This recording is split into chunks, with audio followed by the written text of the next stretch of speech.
संदीप नाम का एक व्यक्ति अपनी पत्नी अंजू के साथ एक बड़े से घर में रहता था। उन दोनों की केवल एक ही संतान थी और वो था उनका बेटा मयंक, जो कि विदेश में जॉब करता था। कई सालों के बाद मयंक अपने घर आने वाला था। ये जानकर संदीप और अंजू काफी खुश थे और वो बड़ी बेसब्री से उसका इंतजार कर रहे थे। 3 दिन बाद मयंक ऐना नाम की चाइनीज लड़की को अपने साथ घर लेकर आता है। मयंक बेटा, आ गए तुम। हम कब से तुम्हारी राह देख रहे थे। ये कहकर संदीप मयंक को गले लगा लेता है। तभी वो अंजू को आवाज देते हुए कहता है, अंजू, ओ अंजू, जल्दी आओ, देखो हमारा बेटा आ गया। मयंक के आने की खुशी में अंजू सुबह से रसोई घर में तरह तरह के पकवान बनाने में लगी हुई थी। तभी वो साड़ी के पल्लू से हाथ पोंछते हुए बाहर आती है और झट से मयंक को गले लगा लेती है। कैसा है मेरा बच्चा? कितने टाइम बाद तुम्हें देख रही हूँ। मैं बिल्कुल ठीक हूँ मम। अरे मयंक, ये तो कोई विदेशी लड़की लग रही है। कौन है ये? मम, ये ऐना है, मेरे ही ऑफिस में मेरे साथ काम करती है। तभी मयंक ऐना से कहता है, ऐना, ये मेरे मॉम डैड हैं। मयंक के ये कहते ही ऐना अंजू के पाँव छूते हुए कहती है, पाँव उठा लो सासू मॉम। ये क्या बोल रही है मयंक? अरे ऐना, पाँव उठा लो नहीं, पाए लागू बोलते हैं। ओह, आई एम सॉरी सासू मॉम। मयंक, ये लड़की बार बार मुझे सासू मॉम क्यों बोल रही है? मॉम, ऐना मेरी वाइफ है, हम दोनों ने शादी कर ली है। अब ये तुम क्या कह रहे हो मयंक? तुमने हमें बिना बताए शादी कर ली? संदीप के ये कहते ही ऐना उनके पाँव भी छूने जाती है। पैर काट लूंगी ससुर जी। क्या? पैर काट लूंगी? ये क्या बकवास किए जा रही है? सॉरी ससुर जी, इस बार भी रॉन्ग बोल दिया। सॉरी, पैर दे दो ससुर जी। ओहो मयंक, ये तू क्या भला घर ले आया? अब बस भी करो ऐनक, मेरा मतलब है ऐना, जो भी है तुम्हारा नाम। सारा दिन पैर ही छूती रहोगी? खैर, जाती रहो, मेरा मतलब है जीती रहो। बेटा, ये सब चल क्या रहा है? क्या तू हमें बताएगा? मॉम, मैं ये सब आपको बाद में बताऊंगा। अभी मैं बहुत थक गया हूँ और मुझे बहुत जोरों की भूख भी लगी है। मयंक ये कहते ही अपने कमरे में चला जाता है। ऐना ने बहुत छोटे छोटे कपड़े पहने हुए थे। संदीप और अंजू बार बार ऐना के कपड़ों को ही देखे जा रहे थे। हे भगवान, ये कैसे आधे अधूरे कपड़े पहन रखे हैं इस लड़की ने। मयंक की तो मती ही मारी गई थी जो इसे हमारी बहू बना कर ले आया। अगर आसपास पड़ोस वालों ने इसे इस तरह के कपड़ों में देख लिया ना, तो पता नहीं कैसी कैसी बातें बनाएंगे। ऐना, तुम यहीं रुको, मैं अभी आई। इसके बाद अंजू अपनी एक साड़ी लाकर ऐना को देते हुए कहती है, ये लो साड़ी, अब तुम जल्दी से अपने कमरे में जाओ और कपड़े बदल कर आओ। इसके बाद ऐना मयंक के कमरे में चली जाती है। तभी अंजू की पड़ोसने उसके घर आती हैं। क्यों अंजू बहन, इतनी जल्दी तुमने हमें पराया कर दिया? घर में फिरंगन बहू ले आई और हमें बताया तक नहीं। हाँ अंजू बहन, आपने हमारे साथ ऐसा क्यों किया? हमें आपसे ये उम्मीद नहीं थी। भाई क्या करे, जिसकी विदेशी बहू आती है ना, उसके ऐसे ही ठाट बाट बढ़ जाते हैं। क्या बकवास किए जा रही हो तुम दोनों? इतनी देर से वो लड़की हमारा दिमाग खराब कर रही थी, अब तुम दोनों भी शुरू हो गई। अरे वो मेरी बहू है, मुझे ये खुद अभी पता चला। अब तुम दोनों जाओ यहाँ से, मैं पहले बहुत परेशान हूँ। अरे अंजू बहन, अब इतने भाव क्यों खा रही हो? बहू का एक बार चेहरा तो दिखा दो। तुम्हारी बहू क्या हूर की परी है जिसे देखेंगे तो नजर लग जाएगी? तुम दोनों जाती हो या मैं? हाय हाय, इतना भी क्या गुस्सा। हम जाते हैं, चले। इसके बाद वो दोनों वहाँ से चली जाती हैं। अंजू परेशान होकर सर पर हाथ रखते हुए सोफे पर बैठ जाती है। उधर ऐना अपने पति से कहती है, मयंक, हमको बहुत जोरों का भूख लगी है, लेकिन हमको ये इंडियन खाना नहीं खाना। अच्छा, तो फिर तुम जल्दी से किचन में जाकर अपनी पसंद का कुछ बना लाओ। मयंक की बात सुनकर ऐना किचन में जाती है। वहाँ उसे समझ नहीं आ रहा था कि वो क्या बनाए। अरे हमको तो कुछ समझ नहीं आ रहा कि हम क्या बनाए। हमको तो ये भी नहीं पता कि ये कौन सी सब्जी है। क्या बनाऊं? हमको तो बहुत जोरों का भूख भी लगा है। तभी ऐना को रसोई की दीवार पर 2 छिपकली दिखती है। अरे वाह, मिल गया हमको खाना, अब तो हम इन्हीं को खाएगा। ऐना बगल में रखे लकड़ी के स्टूल पर चढ़ जाती है और हाथ से दोनों छिपकलियों को पकड़ने लगती है। तभी अंजू रसोई में आ जाती है। वो जैसे ही ऐना को छिपकली पकड़ते देखती है, वो जोर से चिल्ला पड़ती है, बाप रे बाप, हे राम, ये क्या कर रही हो बहू तुम? अंजू के चिल्लाने की आवाज सुनते ही मयंक और संदीप भी किचन में आ जाते हैं। उधर ऐना भी अपने दोनों हाथों में छिपकली पकड़ लेती है। क्या हुआ मॉम, आप इतनी जोर से क्यों चिल्लाई? Everything is all right? हाँ भाई, ऐसा भी क्या हो गया? क्यों इतना शोर मचा रखा है? अरे वो देखो, उस ऐना ने क्या पकड़ रखा है। तभी संदीप और मोहित ऐना की ओर देखते हैं। उसने अपने दोनों हाथों में छिपकली पकड़ रखी थी जो बुरी तरह फड़फड़ा रही थी। ये देखकर दोनों की चीखें निकल जाती हैं। हे भगवान, अब इस छिपकली ने, मेरा मतलब है ऐना ने, ये क्या पकड़ लिया? अरे आप सब लोग इतना डरता क्यों है इससे? तुमको पता है इसका तो बहुत ही टेस्टी चटनी बनता है। मैं इसकी चटनी बनाकर आप सबको खिलाऊंगी, फिर देखना आप कैसे अपनी उंगली चाटता रह जाएगा। अब मैं जल्दी से इसकी चटनी बना देती हूँ। संदीप और अंजू लगातार मयंक को घूरते जा रहे थे। तभी वो मयंक को डांटते हुए कहती है, अरे करम चले, कहाँ से उठा कर ले आया इस बला को? और तू मेरी माँ परेशान कर रखा है हम सबको। ये सब नहीं बनता मेरे घर में। जल्दी से इसको खिड़की से बाहर फेंक दे। आप एक बार खाइए तो सासू मॉम, आपको बहुत पसंद आएगा। मैं तेरे पैर पड़ती हूँ ऐना, प्लीज जल्दी से फेंक दे इसे। अरे कौन सा वो मनहूस समय था मयंक जब तूने मेरी कोख से जन्म लिया। अरे ऐसा दिन देखने से पहले हम मर क्यों नहीं गए? मामा आप चिंता मत करो, मैं उसे सब अच्छे से समझा दूंगा। चलो ऐना, अपने कमरे में चलो। अपने कमरे में ले जाकर मयंक ऐना को सब कुछ समझाने लगता है। उनके घर का खाना पीना, रहन सहन। उधर अंजू हॉल में सोफे पर बैठकर अपनी किस्मत को कोस रही थी। ना जाने कौन से कर्म किए थे मैंने जिसकी सजा मैं भुगत रही हूँ। तभी संदीप जोर जोर से हंसने लगता है। कुछ भी कहो, लेकिन बहू बिल्कुल तुम्हारी टक्कर की आई है। बाहर वाले क्या कम थे जो अब आप भी शुरू हो गए? अंजू को उसकी ननद का फोन आता है। अरे कैसी हो भाभी? मैंने ये बताने के लिए फोन किया है कि आज हम पूरा परिवार तुम्हारे घर आ रहे हैं और कुछ दिन वहीं रहेंगे। अरे बाप रे, अगर ये यहाँ आ गई तो इस बहू को देखकर तो खूब मजाक उड़ाएंगे। कुछ देर सोचने के बाद वो कहती है, अरे वो क्या है ना सुमन दीदी, हम 2 हफ्तों के लिए बाहर घूमने जा रहे हैं। मुझे बहुत सारी पैकिंग करनी है तो मैं फिर आपसे बात करूंगी। तुम कब से झूठ बोलने लग गई अंजू? तो क्या करूँ जी, पहले ही इस बहू ने आकर मेरा बीपी बढ़ा दिया है, ऊपर से रिश्तेदार आकर इसका और मजाक उड़ाएंगे। पता नहीं इसके साथ मैं सारा जीवन कैसे रहूंगी। तभी ऐना एक सुंदर सी साड़ी पहने हाथ में चाय का कप लेकर आती है और अंजू से कहती है, सासू मॉम हम तुम्हारे वास्ते चाय बना कर लाया। सुनो जी, क्या ये अपनी बहू ऐना ही है? यस सासू माँ, हम आपका बहू ऐना ही है। हमको मयंक ने सब समझा दिया है, यहाँ का रीति रिवाज, खाना पीना, पहनना ओढ़ना। इससे पहले हमसे जो भी मिस्टेक हुआ उसके लिए आई एम सॉरी। अब से हम आपको शिकायत का एक भी मौका नहीं देगा। एक्चुअली मेरे मॉम डैड नहीं है, मैं एक अनाथ हूँ तो हमको ये सब नहीं पता, लेकिन धीरे धीरे मैं सब सीखने की कोशिश करूंगी।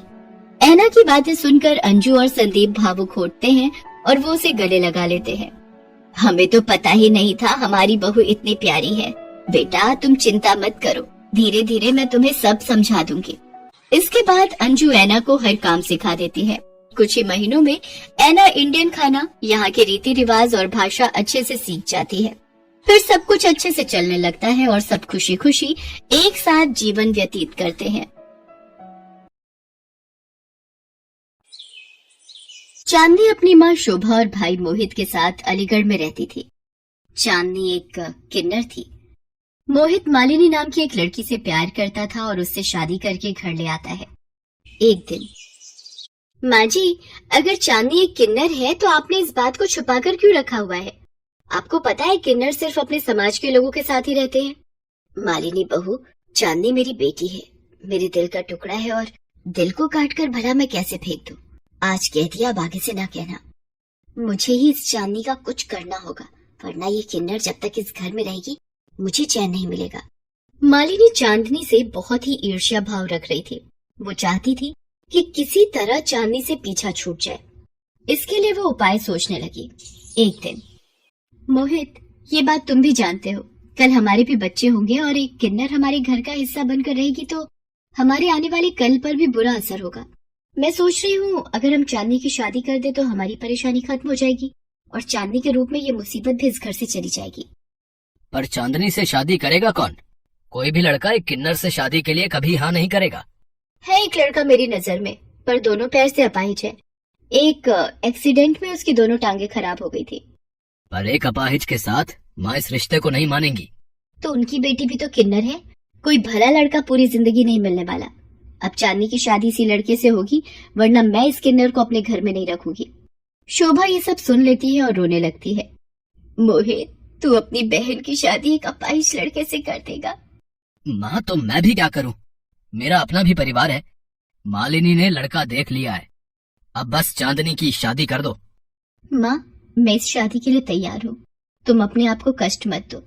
मोहित भैया, मालिनी भाभी, आप मेरी तरफ से हाँ कर दो।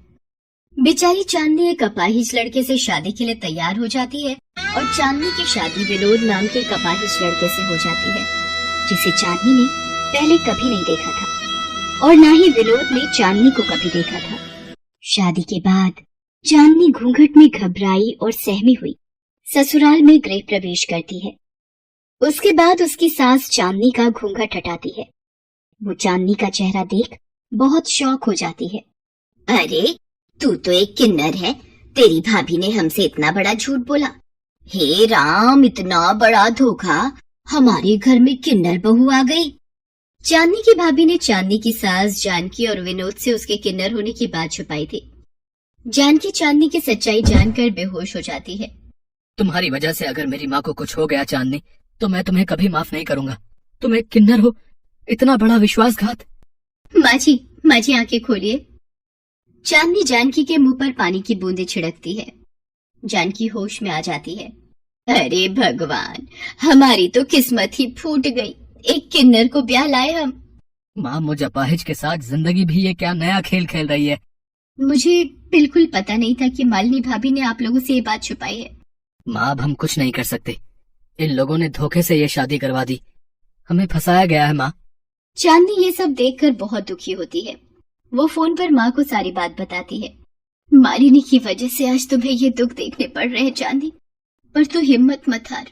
आज तक तूने बहुत संघर्ष किया है, मुझे पता है तू अपने स्वभाव से इन सब का दिल जीत लेगी। चांदनी चाहती थी कि विनोद की देखभाल कर पाए, पर जानकी और विनोद चांदनी से बात ही नहीं करते थे। माँ जी, मैं रसोई में कुछ मदद करूँ आपकी? आप अकेले इतना काम करते हो।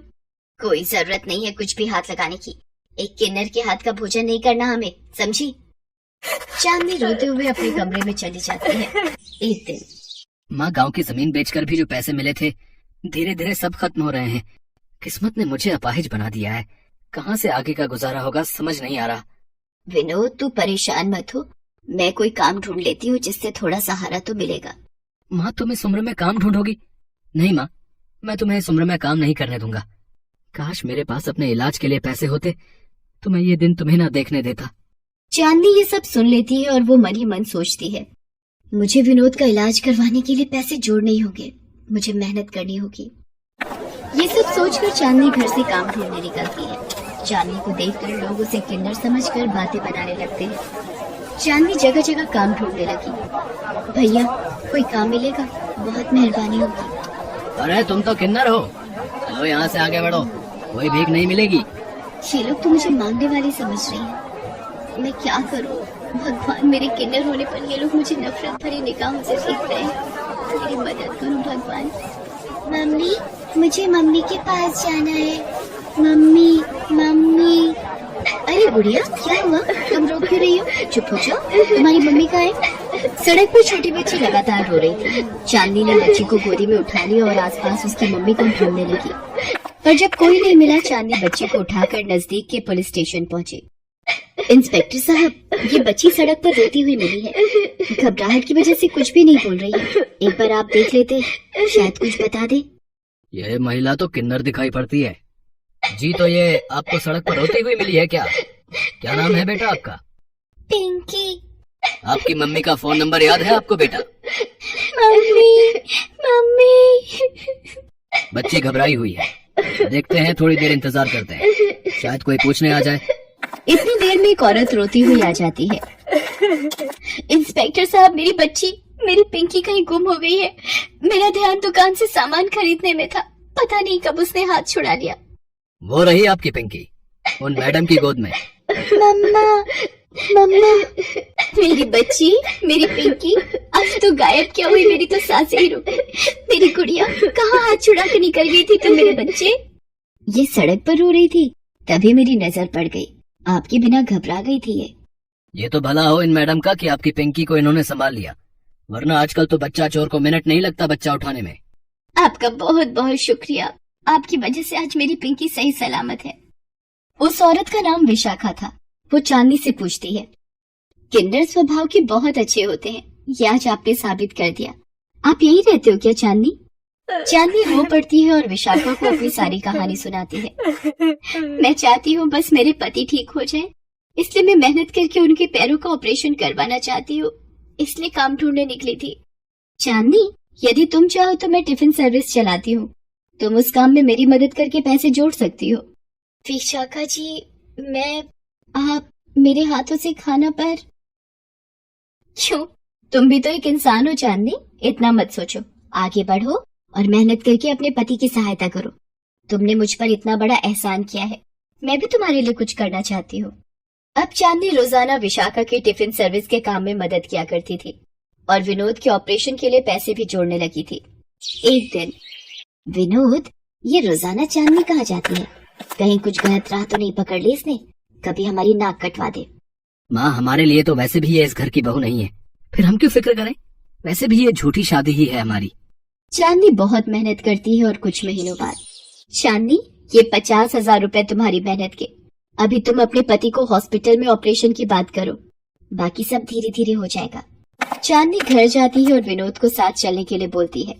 कहाँ ले जा रही है मेरे बेटे को जबरदस्ती? माँ जी, अभी मेरे पास कोई जवाब नहीं है। विनोद सुनिए, प्लीज आप मेरे साथ चलिए। चांदनी विनोद को लेकर हॉस्पिटल पहुंचती है। डॉक्टर विनोद का चेकअप करता है। इनके पैर ठीक हो जाएंगे, बस एक ऑपरेशन करना होगा अगले हफ्ते। आप पैसों की चिंता मत कीजिए। तभी विशाखा भी आ जाती है। जानकी जी, आपकी बहू बहुत मेहनती है, इसने दिन रात एक करके टिफिन सर्विस से पैसे कमाए हैं ताकि आपके बेटे का ऑपरेशन करवा सके। ये सब सुनकर जानकी और विनोद बहुत दुखी होते हैं कि वो चांदनी के बारे में कितना गलत सोच रहे थे। कुछ दिनों बाद विनोद ठीक हो जाता है और फिर से काम करने लगता है। एक दिन, माँ जी, अब मेरा कर्तव्य पूरा हो गया, अब मुझे आज्ञा दीजिए।